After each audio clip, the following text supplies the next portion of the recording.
Hello everyone, welcome back to my channel IGNOU exams. ये paper हम discuss कर रहे थे बोर्ड जूलॉजी 135 कोड का प्रीवियस ईयर क्वेश्चन पेपर, जो कि था जून 2022 सेशन का।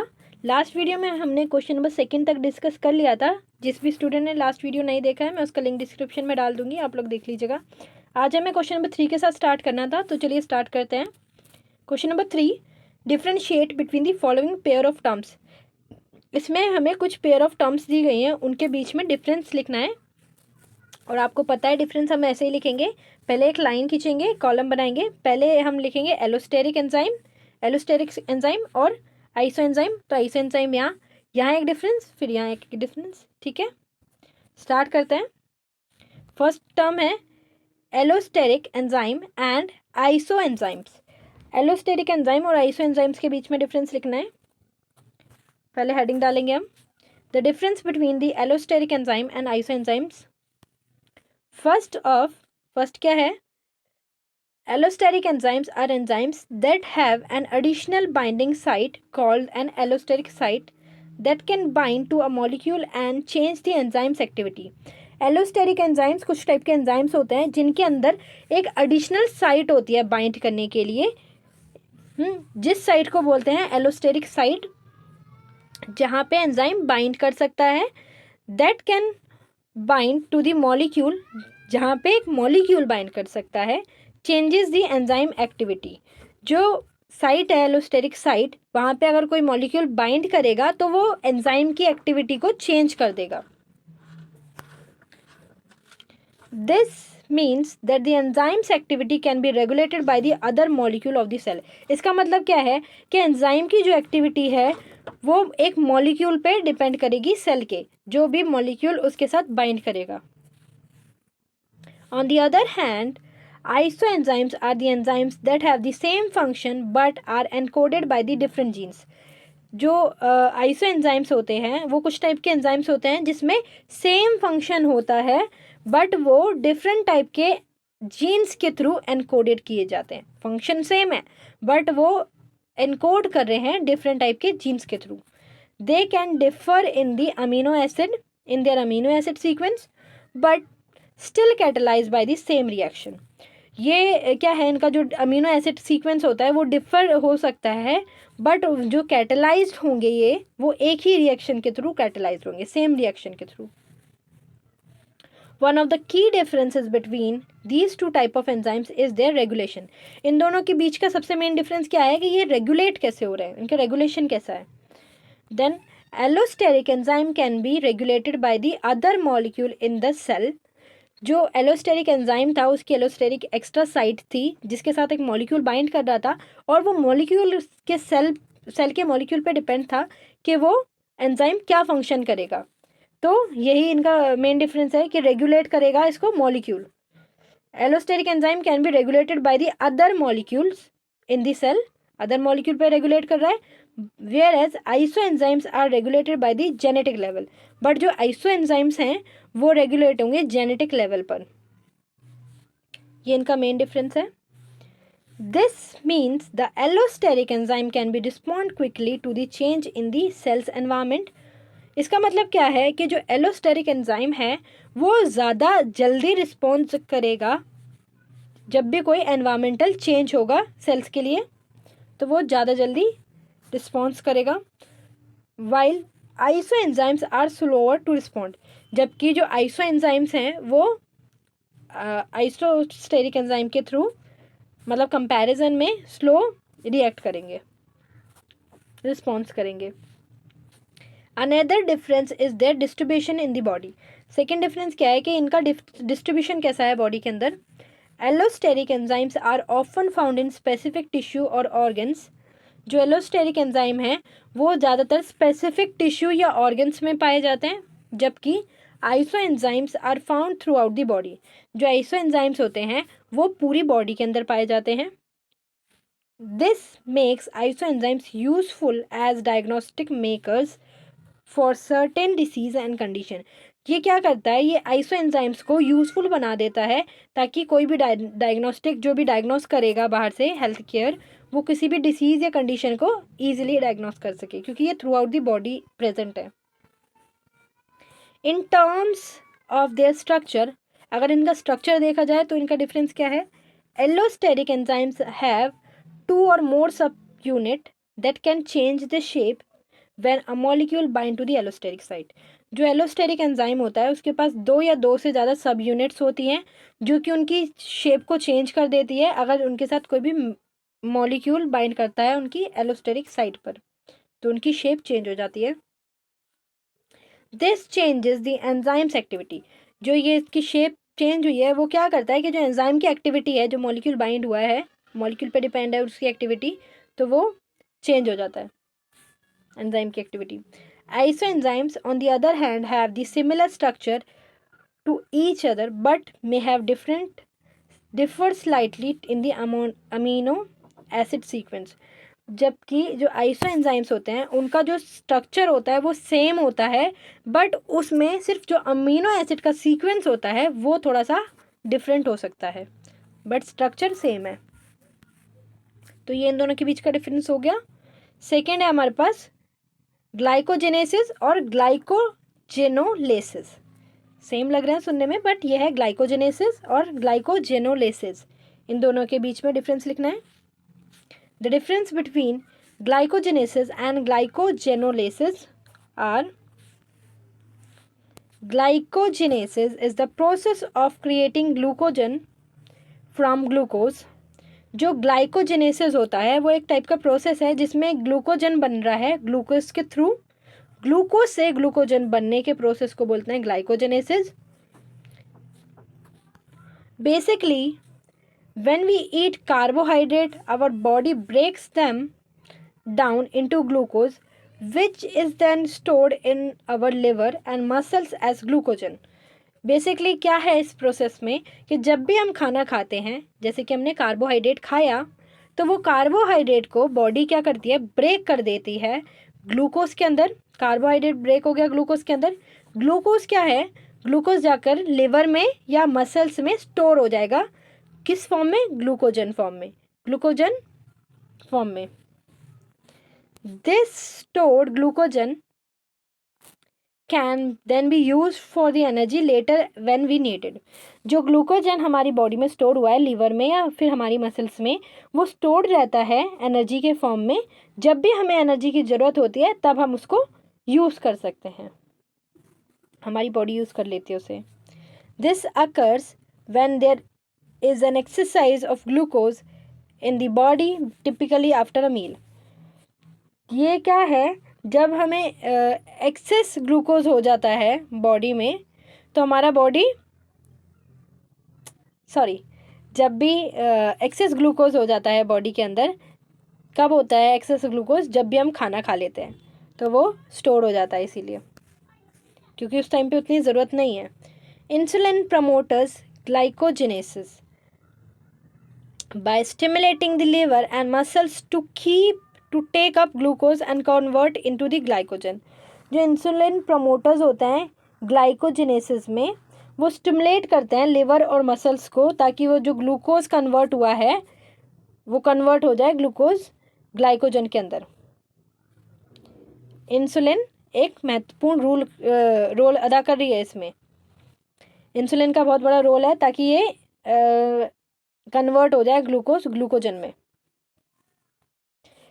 ये हमारा फर्स्ट प्रोसेस कंप्लीट हुआ। सेकंड है ऑन द अदर हैंड ग्लाइकोजेनोलेसिस।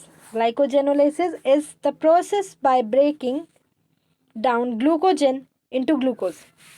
जो हमारा पहला प्रोसेस था ग्लाइकोजेनेसिस, वो क्या था? ग्लूकोज से ग्लूकोजन बनने का प्रोसेस ग्लाइकोजेनेसिस था। जबकि जो ग्लूकोलेसिस है, ग्लाइकोजेनोलेसिस है, एल आ गया इसमें, लेसिस है, तो समझिए आप, जो ग्लाइकोजेनोलेसिस है वो एक प्रोसेस है break down of glycogen into glucose. ये क्या प्रोसेस है कि जो ग्लाइकोजन हमारी बॉडी में स्टोर्ड हुआ है उसको ब्रेक डाउन करना है ग्लूकोज के अंदर। तो क्या है? Glycogenolysis is the process of breaking down glycogen into glucose. Glycogenolysis क्या है? एक प्रोसेस है जो कि ग्लाइकोजन को ब्रेक डाउन कर रहा है ग्लूकोज के अंदर। When our body needs energy it breaks down the storage of glucose glycogen into glucose to be used as a fuel. जो हमारी बॉडी में ग्लाइकोजन स्टोर्ड हो गया था, वो क्या होता है, जब हमारी बॉडी को एनर्जी की ज़रूरत होती है तो वो ग्लाइकोजन ब्रेक डाउन होता है ग्लूकोज के अंदर, कन्वर्ट हो जाएगा ग्लूकोज के अंदर, और वो एक फ्यूल की तरह हमारी बॉडी में यूज़ होगा एनर्जी के लिए। This process is especially important during exercise और fasting when our body needs a quick source of energy.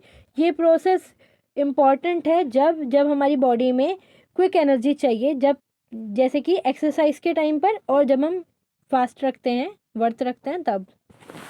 तो दोनों में डिफरेंस क्या है कि जो जेनोलेसिस है, एल वाला अलग हटाओ आप पहले, ग्लाइकोजेनेसिस है। ग्लाइकोजेनेसिस क्या प्रोसेस था कि ग्लूकोज से ग्लाइकोजन बनने का प्रोसेस, ग्लूकोज से ग्लाइकोजन बनने का प्रोसेस और ग्लाइकोजन बॉडी में स्टोर होना है, तो ग्लाइकोजेनेसिस है। ग्लाइकोजेनोलेसिस क्या प्रोसेस है, एल आ गया जिसमें, ग्लाइकोजेनोलेसिस वो प्रोसेस है जो बॉडी में हमारा ग्लूकोजन स्टोर्ड था उसको कन्वर्ट करना ग्लूकोज के अंदर और बॉडी में यूज़ करना एक एनर्जी के लिए। तो समझ आ गया आपको, कंफ्यूज तो नहीं हुए ज़्यादा।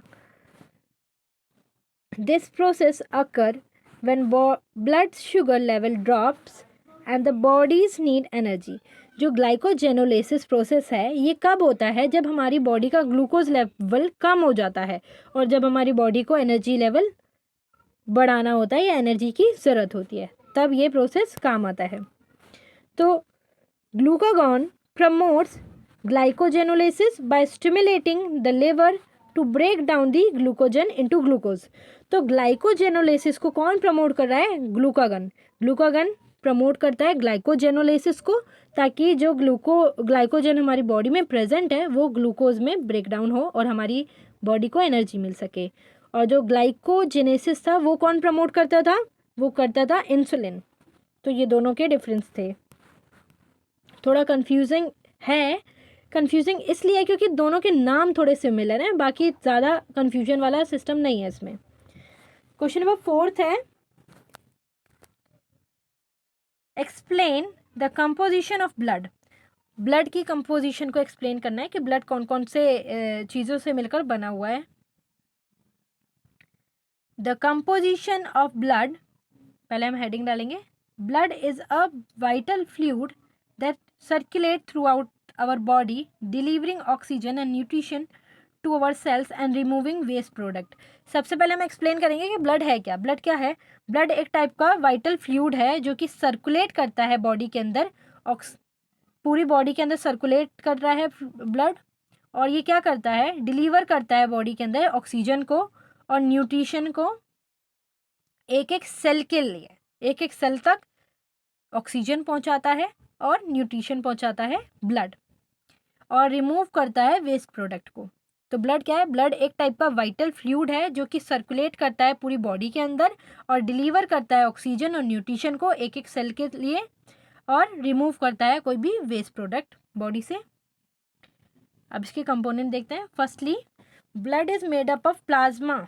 सबसे पहले ब्लड के अंदर क्या होता है, प्लाज्मा होता है, प्लाज्मा से बना होता है, which is a yellowish fluid liquid that makes up about 55 of blood volume. जो ब्लड है, ब्लड में सबसे ज़्यादा मात्रा में प्लाज्मा पाया जाता है। प्लाज्मा क्या है, प्लाज्मा एक लिक्विड सब्सटेंस है येलो कलर का, जो ब्लड के अंदर सबसे ज़्यादा प्लाज्मा है। 55% ऑफ ब्लड वॉल्यूम प्लाज्मा से बनी होती है। Plasma contains water, protein, hormones and waste product like urea. Plasma के अंदर क्या होता है, प्लाज्मा के अंदर वाटर पाया जाता है, प्रोटीन होते हैं, हॉर्मोन्स होते हैं कुछ टाइप के, और वेस्ट प्रोडक्ट होते हैं जैसे कि यूरिया। तो सबसे पहला प्रोडक्ट क्या है ब्लड के अंदर, सबसे पहले पाया जाता है प्लाज्मा। प्लाज्मा में वो भी 55% तक, 55% ऑफ वॉल्यूम कंटेन करता है प्लाज्मा। प्लाज्मा के अंदर क्या है, वाटर, प्रोटीन, हॉर्मोन्स और कुछ टाइप का वेस्ट प्रोडक्ट जैसे कि urea. The other 45% of blood volume is made up of cellular components. सबसे पहले था प्लाज्मा जो कि 55% था, 55% था, और बाकी का बचा हुआ 45% किससे बना है ब्लड, सेल्यूलर कंपोनेंट्स के थ्रू। सेल्यूलर कंपोनेंट्स कौन कौन से हैं? The most abundant cells in our blood are red blood cells और ऑल्सो नोन एज इरिथ्रोसाइट्स। सबसे पहला जो सेल्यूलर कंपोनेंट है वो है रेड ब्लड सेल, जो कि ब्लड के अंदर है, रेड ब्लड सेल, जिनको इरिथ्रोसाइट्स भी बोलते हैं।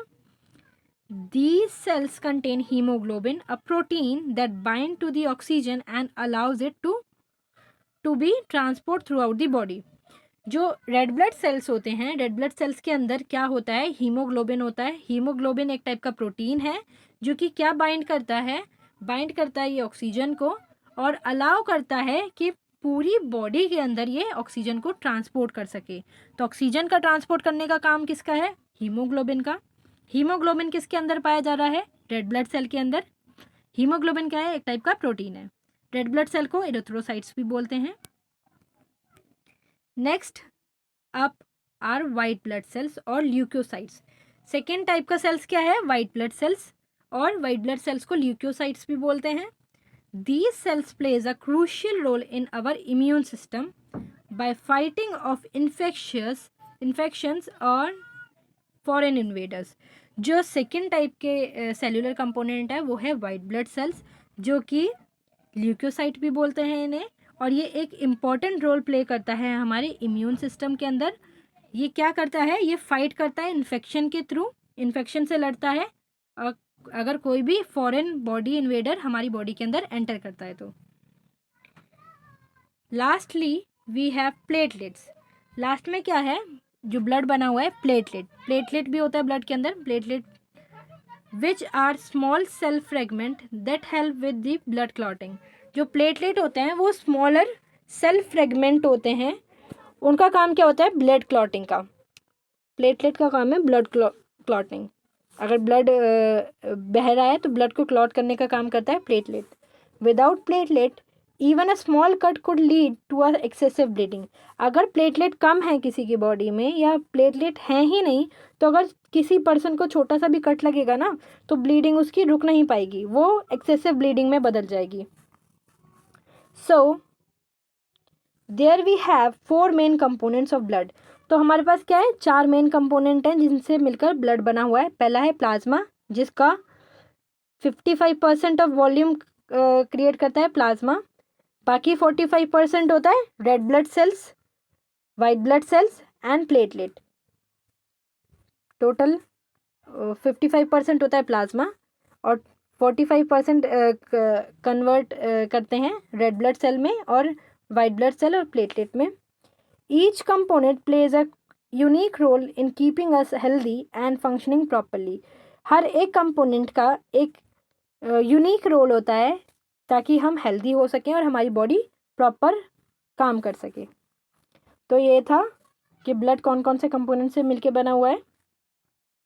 फोर्थ का सेकेंड पार्ट है which hormones are secreted by the pancreas, explain their function. हमारी बॉडी में पैनक्रियाज है, पैनक्रियाज से कौन कौन से हार्मोन सिक्रीट हो रहे हैं सबसे पहले ये बताना है हमें, और उन हार्मोन्स के फंक्शंस लिखने हैं। The hormone secreted by the pancreas and their functions. पहले हम हेडिंग डालेंगे। The pancreas is an important organ that produce both digestive enzymes and hormones. Pancreas क्या है? पैनक्रियाज एक इम्पॉर्टेंट ऑर्गन है हमारी बॉडी के अंदर जो कि क्या प्रोड्यूस करता है? डाइजेस्टिव एंजाइम्स भी प्रोड्यूस करता है और हार्मोन्स भी बनाता है। The hormone secreted by the pancreas are insulin. सबसे पहले जो पैनक्रियाज से सिक्रीट हो रहा है हार्मोन वो क्या है? Insulin, glucagon, somatostatin and pancreatic polypeptide. ये 1 2 3 4 टाइप के हार्मोन सिक्रीट हो रहे हैं पैनक्रियाज से। अब इनका काम देख लेते हैं। Insulin is responsible for regulating blood sugar level. Insulin क्या है? इंसुलिन रेगुलेट करती है हमारी बॉडी के अंदर ब्लड शुगर लेवल को। When we eat our blood sugar level raise and insulin is release to help move glucose from the bloodstream into the cells for the energy. जब हम खाना खाते हैं तो हमारी बॉडी में ब्लड शुगर लेवल बढ़ जाता है, तो इंसुलिन सिक्रीट करता है पैनक्रियाज और वो रिलीज़ करता है कि ग्लूकोज को ब्लड स्ट्रीम के अंदर, ब्लड के अंदर और सेल तक पहुंचा दिया जाए एनर्जी के लिए। Without insulin our body sugar level can become dangerously high.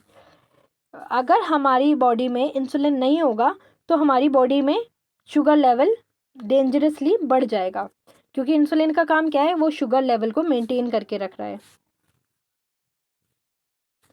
Glucagon on the other hand helps to raise blood sugar level when they get too low. तो सबसे पहले था इंसुलिन। इंसुलिन का काम था कि मेंटेन कर रहा था वो ब्लड शुगर लेवल को, मतलब कम कर रहा था। जब हम खाना खाते हैं तो ब्लड शुगर लेवल बढ़ जाता है और उसको कम करने का काम होता है इंसुलिन का। और सेकंड क्या है, ग्लूकागन। ग्लूकागन का काम क्या है कि वो ब्लड शुगर लेवल जब भी कम हो जाए हमारी बॉडी के अंदर, उसको बढ़ाता है ये। On the other hand glucagon raised blood sugar level when they get too low. जब भी ब्लड शुगर लेवल कम हो जाएगा बहुत ज़्यादा, तो उसको बढ़ाने का काम करता है glucagon. It does this by triggering the liver to release storage glucose into the bloodstream. ये कैसे काम करता है, ये ट्रिगर करता है लिवर को, ताकि जो लिवर के अंदर स्टोर्ड ग्लूकोज है वो ब्लड स्ट्रीम के अंदर रिलीज कर दे और शुगर लेवल इंक्रीज हो जाए बॉडी का। तो ये दो हार्मोन के फंक्शन हो गए। थर्ड है हमारे पास somatostatin helps regulate digestion by inhibiting the secretion of other hormones in the digestive system. जो सोमैटोस्टेनिन है वो क्या हेल्प कर रहा है कि जो डाइजेशन हो रहा है हमारी बॉडी के अंदर उसमें हेल्प कर रहा है। कैसे इनिबिट कर रहा है अदर टाइप के हार्मोन को सिक्रीशन के लिए। It also help regulate blood sugar level by inhibiting release of insulin and glucagon. जो ये है सोमैटोस्टेनिन, ये क्या हेल्प कर रहा है, ये हेल्प कर रहा है ब्लड शुगर लेवल को मेंटेन करने के लिए, रेगुलेट करने के लिए। जब भी हमारी बॉडी में ज़्यादा बढ़ जाएगा इंसुलिन या कम हो जाएगा, उनको इनिबिट करने का काम करेगा ये, ताकि ब्लड शुगर लेवल मेंटेन रहे। Lastly pancreatic polypeptide help regulate appetite and digestion by the reducing the secretion of digestive enzymes। जो लास्ट एंजाइम क्या है, पेनक्रिएटिक पॉलीपेप्टाइड, इसका काम क्या होता है, ये एप्टाइट को रेगुलेट करता है। एप्टाइट मतलब भूख लगना, इसको रेगुलेट करके रखता है और डाइजेशन में भी हेल्प करता है डिफरेंट टाइप के डाइजेस्टिव एंजाइम्स को सिक्रिएट करके। So there we have 4 hormone secreted by the pancreas and their functions. तो ये हमारे पास थे 4 हार्मोन्स जो कि पेनक्रियाज से सिक्रेट हो रहे थे, उनके functions. Without these hormones our body wouldn't be able to properly regulate the blood sugar levels and digestion of food efficiently. बिना इन हार्मोन्स के, इन 4 हार्मोन्स के, हमारी बॉडी प्रॉपरली क्या ब्लड शुगर लेवल को कंट्रोल नहीं कर पाएगी और डाइजेशन ऑफ फूड का नहीं कर पाएगी प्रॉपरली।